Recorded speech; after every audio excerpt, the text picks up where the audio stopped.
All right, so the last time we spoke, things weren't going exactly as planned. Not only were we all coping with a slow motion collapse of society, I was recovering from a pretty significant injury. And 4 days after I received an NSF ATE grant to continue development of this online lecture series, a flood utterly destroyed both of our labs. Since then, I've been slowly rebuilding my small part of civilization in the midst of a supply chain crisis. Seriously, some of the equipment I ordered over a year ago just showed up last week. Despite these challenges, I'm still here and I'm still moving forward.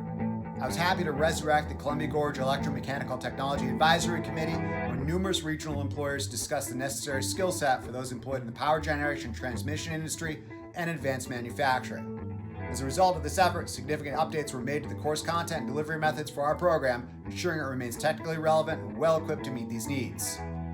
In addition to these background efforts, viewers will be happy to note that last year Summer released some updated and improved lectures in the Electrical Circuit Analysis series, as well as complete the brand new Pneumatics playlist, which serves as an extended play bonus round to the existing Hydraulics playlist.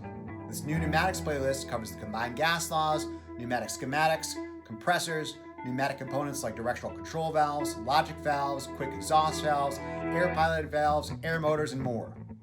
Additionally, I've started populating the Motors and Generators playlist with brand new lectures on squirrel cage induction motors, asynchronous generators, electrically excited synchronous motors, synchronous condensers, synchronous generators, wound rotor induction motors, and doubly fed induction machines.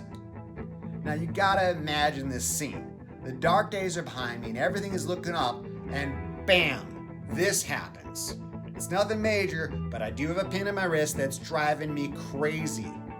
As such, I'm starting to develop an editing backlog. I'm hoping it won't impact my publishing schedule too much because I got a bunch of lectures on solar, industrial wind power, and hydroelectric power generation already in the works. Additionally, I'm attending the National Electrical Vehicle Consortium this winter and the Western Energy Institute Hands-On Relay School this spring. I hope to use these experiences to develop additional lectures on energy storage and protective relaying before my grant expires. In closing, be patient, stay in touch because there's a lot of cool stuff coming your way. To quote one of the funniest, smartest, and most handsome dudes on the internet, imagine how well lab will go if you know what you're doing.